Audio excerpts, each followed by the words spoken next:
housekeepers that worked for Trump, and they stood up to the anti-immigrant in chief because he got sick and tired of his hypocrisy, and he profited off of their work, their backbreaking work every day, at the same time bashing immigrants all across this country. And we don't agree with that, but it takes a special type of courage when you're working directly for somebody like that and you decide to stand up and say, that's enough. We're not going to take that anymore. So when Trump delivered his State of the Union address in Congress last year, Victorina and Sandra, they were there in the gallery to greet him. And when he made his re-election announcements in Orlando in June, guess what? Victorina and Sandra, they were there. They were there to greet him. And guess what? When we vote Donald Trump out of the White House, Victorina and Sandra, they're going to be there, and they're here tonight. So now,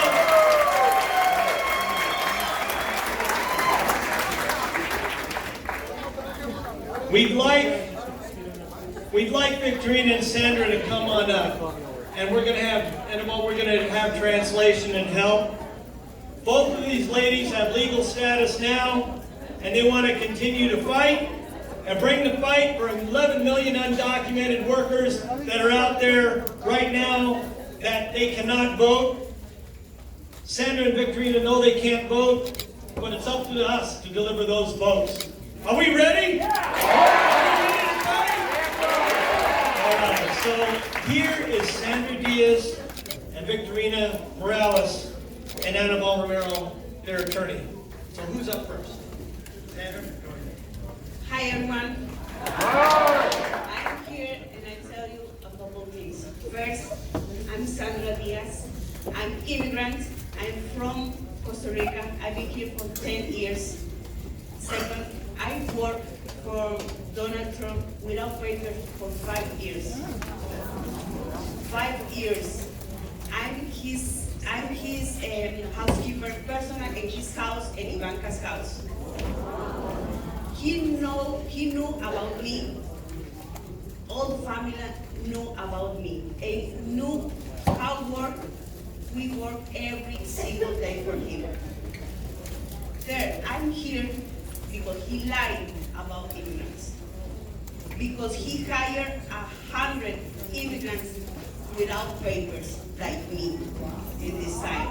100, all the entire family. Hired 100 good workers. And fourth, the more important thing for me, I'm here because I have to stand up to lies. I'm here and I speak the truth. He lied about immigrants because he hired 100. We saw good people like me and like you. Thank you so much for listening.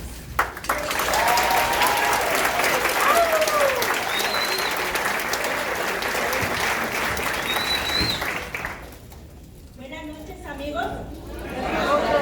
Y aquí estamos dando la cara. No mentiras, es la verdad, aquí estamos.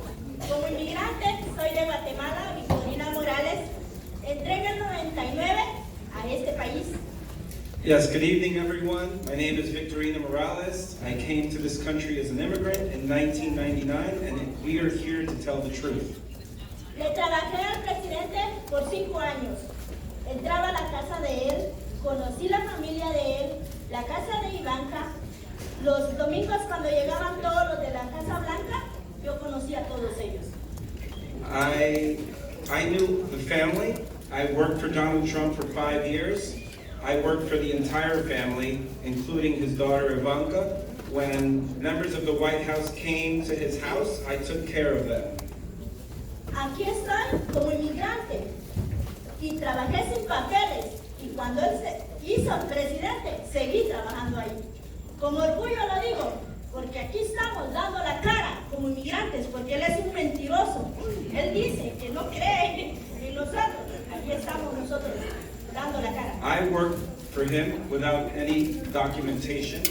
He is a liar. He knows that immigrants work hard, and I am here to show my face.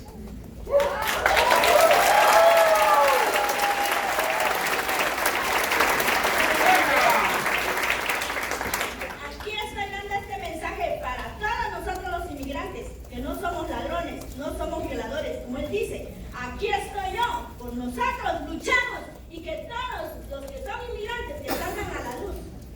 I am here for all immigrants. I want them to come out of the shadows. We are not rapists. We are not liars. We are here for everyone. And let's come out of the shadows and tell the truth. Y que no tenemos- And do not be afraid. Thank you.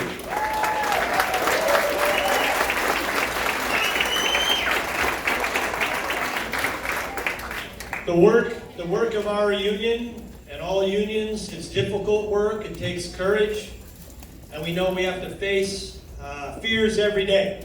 We know that. But these ladies, we can learn something. We can always learn something. And these ladies have taught us about courage today. So I want to give them a big 226 union hand clap. Let's everybody stand up. Come on now.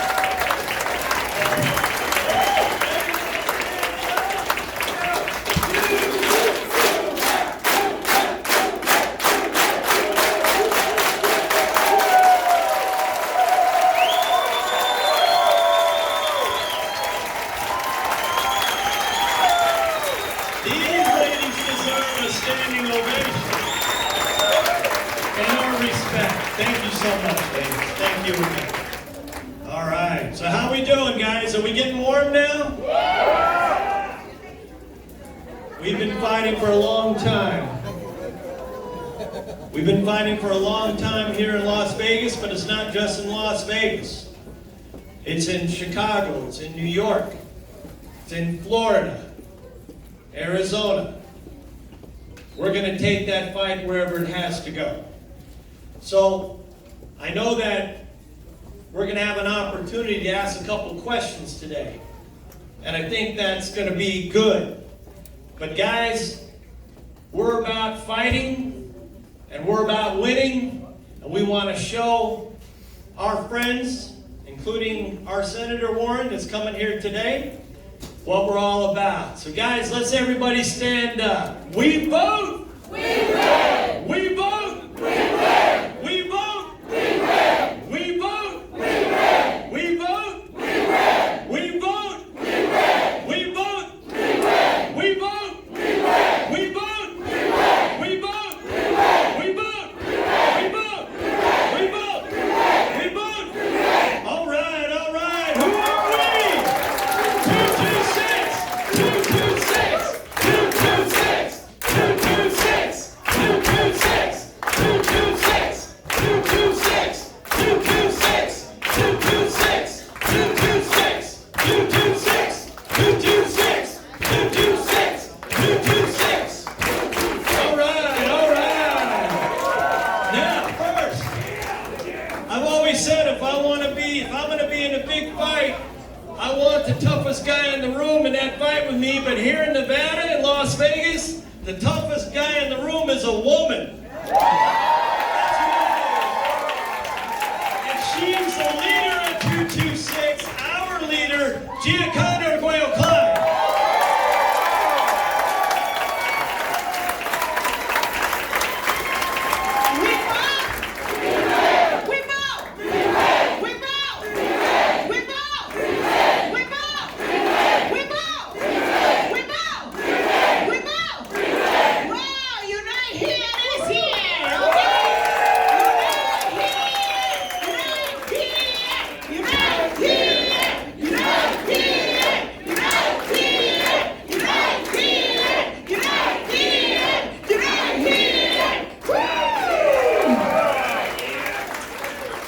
Okay, guys, you can sit down. That's great.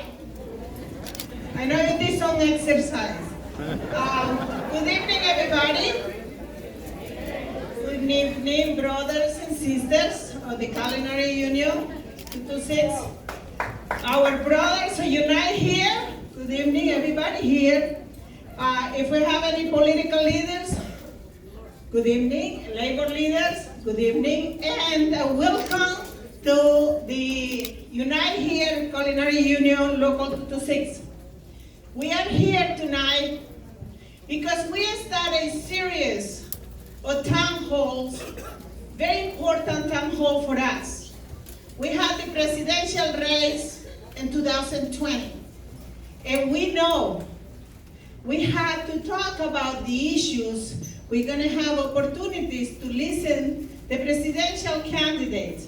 And we're gonna have the opportunity to all us, the ones who's gonna have the opportunity to talk tonight, to talk about the issues is affecting to us. That's why this town hall is so important, very, very important. Now, the Unite Here Culinary Union, we represent 60,000 workers. We are the largest immigrant organization in Nevada. We represent 174 countries and 40 different languages they speak. You can see how large is the immigrant group we have. Majority Latinos and women's. We've been here for decades, and we've been in the fight, a very tough fight. We've been having a strike, citywide strike. We've been having the strike at the Horseshoe for 9 months and a half. We've been having the Frontier strike for 6 years, 4 months, and 10 days. And everything what we've been doing is because we want to protect our families and protect the middle class jobs. And we know one job should be enough for the people. And the job we want to have always and keep it like the job we have in the Unite Here Culinary Union, middle class wages. Protect our health care, where we always take the tough role and say we sacrifice, but that sacrifice is an investment to protect our family when we can have peace our mind when we sleep and one kid gets sick in the middle of the night. We know that kid will be taken care of. That's being us. And we know we're gonna do whatever we can to protect that health care. And we know if we vote, we win. If we vote, we win. That's what we have to do. We know our life is being organized. And that's what these town halls is so important for us, because you have this opportunity and you can express yourself to talk about the issues affecting you. And we know one thing, everything what we've been doing is to always have better future.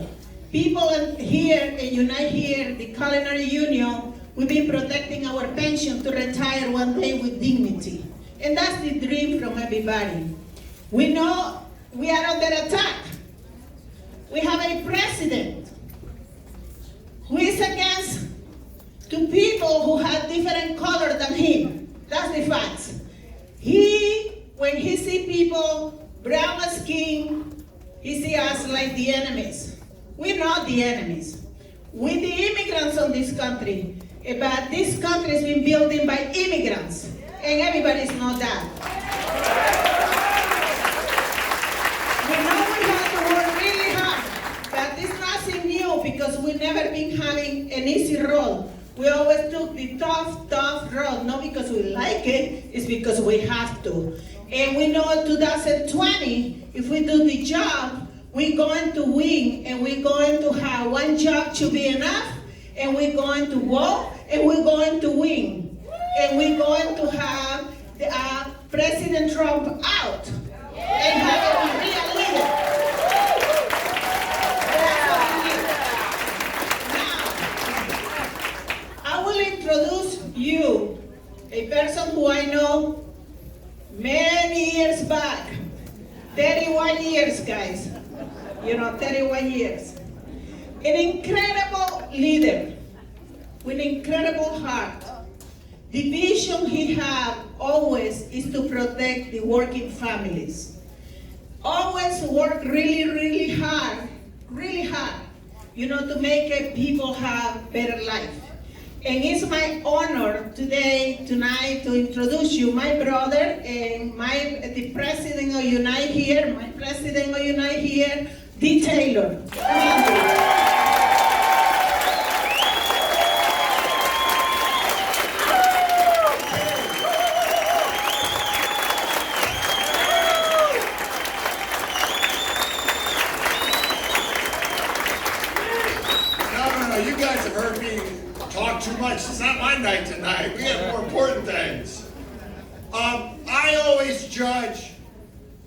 friends and allies when it's raining out, not when it's sunny.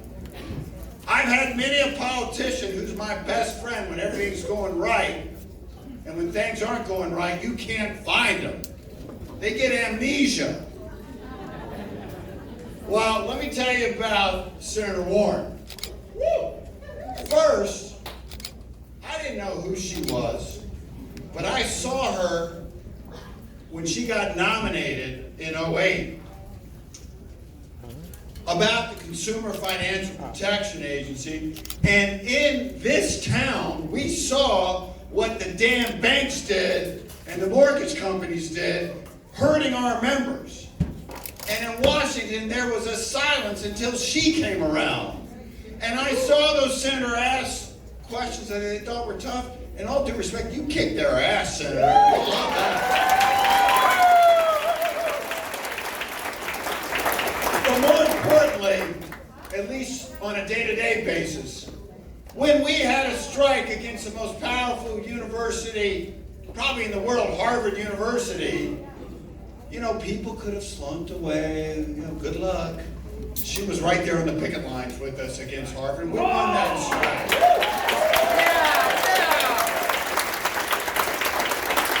In the Marriott strike last year, where we came up, that this country should get back to one job should be enough, not working 2 or 3 jobs so you can't see your kids, you can't go to a Little League game, you can't go to the PTA. No, you've got to have a whole life where one job should be enough. During that strike, Senator Warren once again was on our picket lines in Boston over and over and over, and we'll never forget that. And then finally, she is not just about Massachusetts picket lines.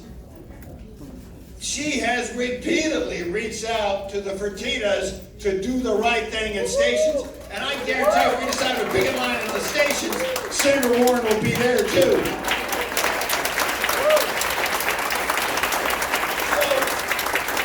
I judge people about when it's raining out, not when it's sunny out.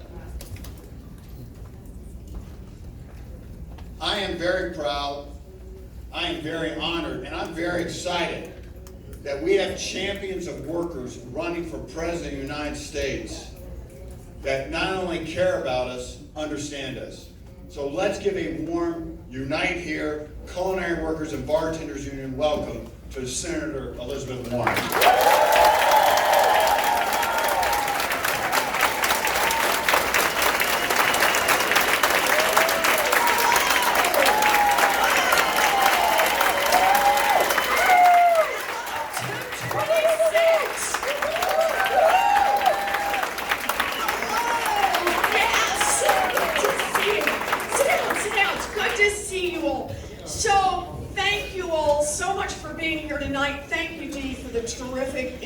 And thank you, Gia, for having me here. I so appreciate it.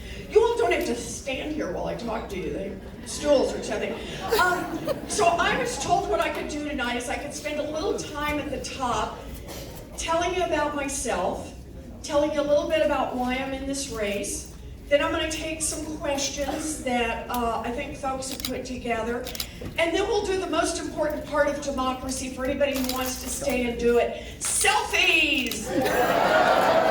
I'll stay as long as anybody wants to do them. But I want to tell you, I just want you to know me a little bit because I keep trying to know you a little bit too. I grew up out in Oklahoma. Dead silent. No Okies out there. Okay.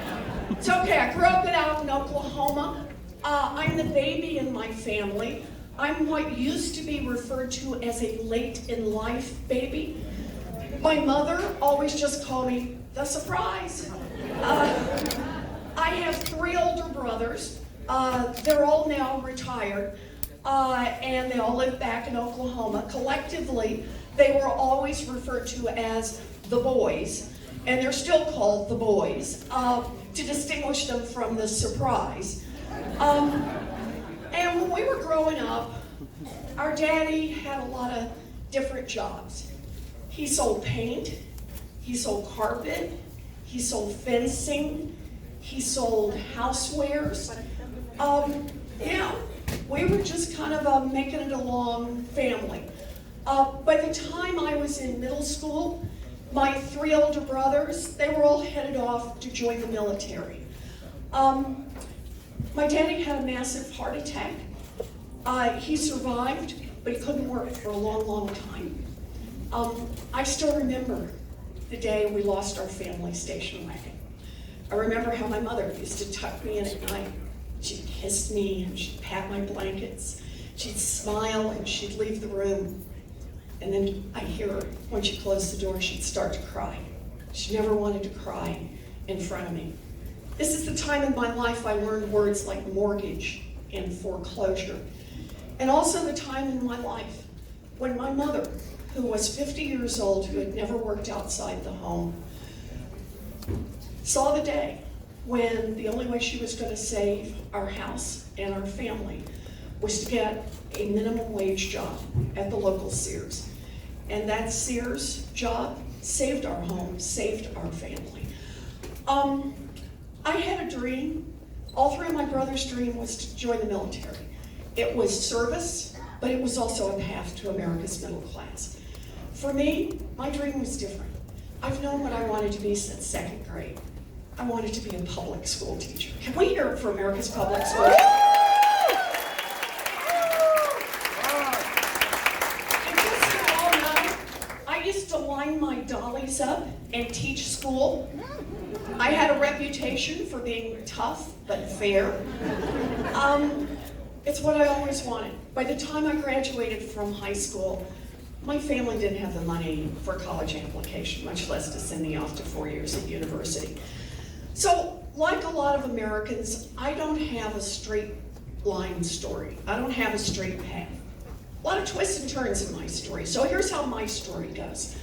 I was a high school debater, and I got a scholarship off to college. Yay! I love it. And then at 19, I fell in love, got married, and dropped out. Yay! A good life, one I had chosen for myself, but it meant I wasn't going to ever get to teach. And then we're living down in Houston, Texas, and I founded, 45 minutes away, a commuter college that cost $50 a semester. So for a price I could pay for on a part-time waitressing job, I finished my 4-year diploma. I became a special education teacher. I have lived my dream job.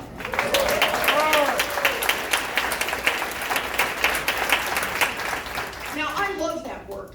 I was teaching special education. I had 4 to 6-year-olds, little ones. I loved those babies. I loved it. And I probably would still be doing that work today, but my story has some more twists and turns, and here's how it goes. By the end of the 1st year, I was visibly pregnant. And the principal did what principals did in those days. Wished me luck and hired someone else for the job. So, there I am. I'm at home. I got a baby. I can't get a job. I gotta do something. By now we're living in New Jersey. And my answer is I will go to law school. Okay, found a state law school, cost $450 a semester. Baby on hip, I head off and do 3 years of law school. And then graduate from law school, visibly pregnant. You will discover a pattern to these stories. And took the bar, passed the bar, and practiced law for 45 minutes. And then went back to my first love, which is teaching. I've spent pretty much my whole grown-up life teaching in law schools. And for me, it's always been the money courses. Maybe because of how I grew up, but it was always, if there was money, I wanted to master it and I wanted to teach it. So I taught contract law and commercial law. I taught payment systems and secured transactions, law and economics, corporate finance, partnership finance, law of debtors and creditors, bankruptcy law. I taught it all. But there was one question that I've spent my whole grown-up life working on, and that is what's happening to working families in America. Why is it that America's middle class is being hollowed out? Why is it that people who work every bit as hard as my mama and daddy worked 2 generations ago, today find the path so much rockier and so much steeper? And for people of color, even rockier and even steeper. Why? Yeah. And the answer is who government works for. Our government in Washington works great for giant drug companies. It just doesn't work for people trying to get a prescription filled. Can I have an amen on that? It works great for people who want to make money by investing in private detention centers down at our border, but not for the human beings whose lives are torn apart by those places. It works great for giant oil companies that want to drill everywhere. It's just not working for the rest of us who see climate change bearing down upon us. And when you see a government that works great for those with money and power and is not working for much of anyone else, that is corruption, pure and simple, and we need to call it out for what it is.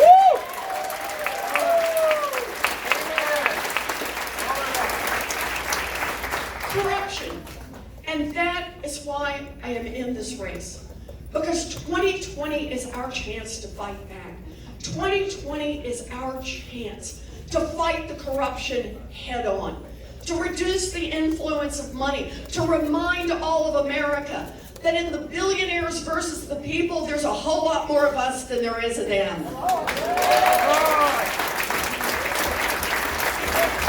2020 is our chance to fight back against the big corporations. Our chance to say that to these giant corporations, enough. You have power. Power over your workers, power over your customers, power over the communities where you're located, power in Washington. Well, I say it's time to put more power back into the hands of workers. That's why I'm here. Make it easier to join a union and give unions more power when they negotiate.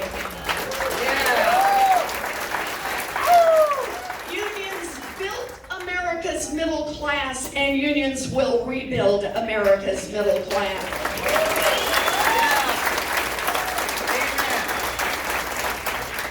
My daddy ended up as a janitor, but his baby daughter got in the fight.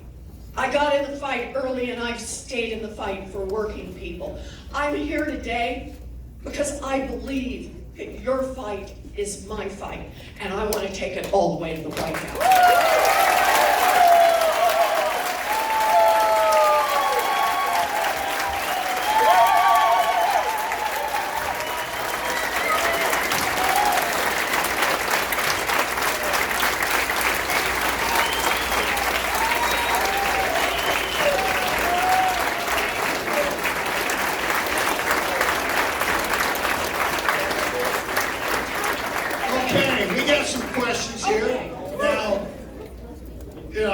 This is my home local, but this is not just Las Vegas questions. We have some folks from other parts of the country unite here, because when we have won here in Nevada, it has been a unite here effort.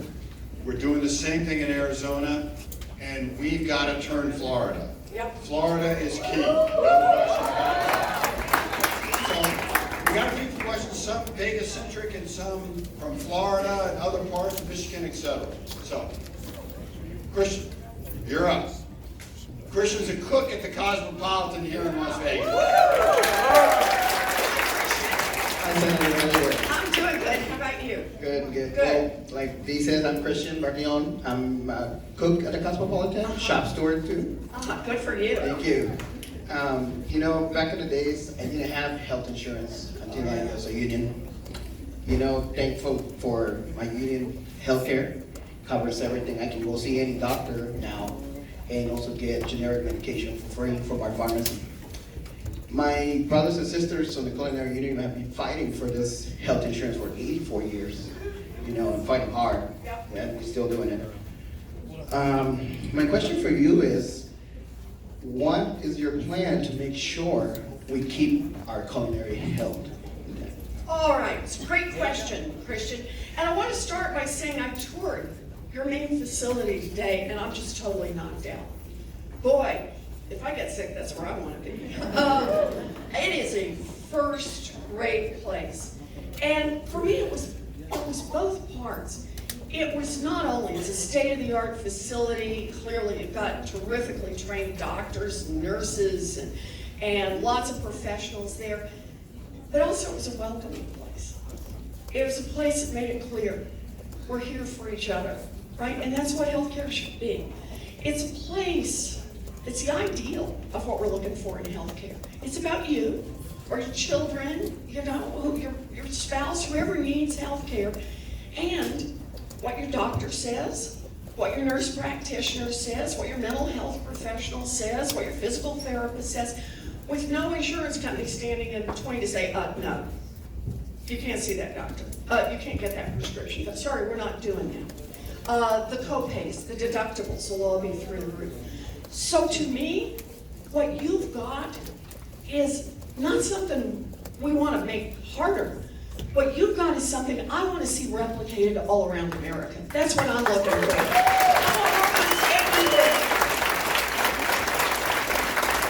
So my plans around healthcare is what you see, what you experience, what you count on for yourself and your family. That part's not supposed to change. The part that changes is the money, okay, and where the money comes from. Because here's my bottom line about this. We need to ask those at the very top, the top 1%, the big corporations, and my personal favorite, the tax cheats, to kick in a little more so we can afford health care for everybody in this country. So that's what I want. I want to see it happen for everybody.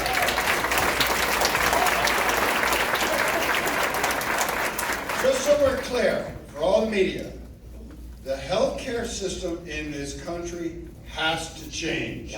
Healthcare should be a right and not a privilege, and no one should go without it.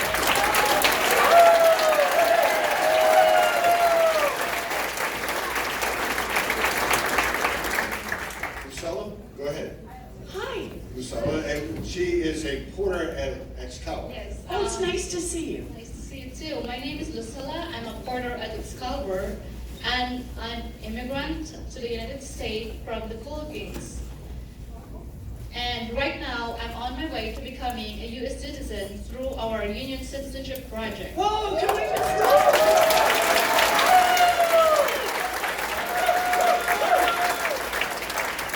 My plan is to bring my daughter here to be with me once I become a citizen. But right now, it's very tense time for immigrants like me. The Trump administration is leading a vicious attack on immigrants. We have seen what this president has done. Separating babies from mothers, putting children in cages. My question to you is, what will you do to stop the cruelty of separating families done by this president? Oh, thank you for the question, and good luck on this path. It's a wonderful path. So let me just start by saying a word, because you asked specifically about Donald Trump.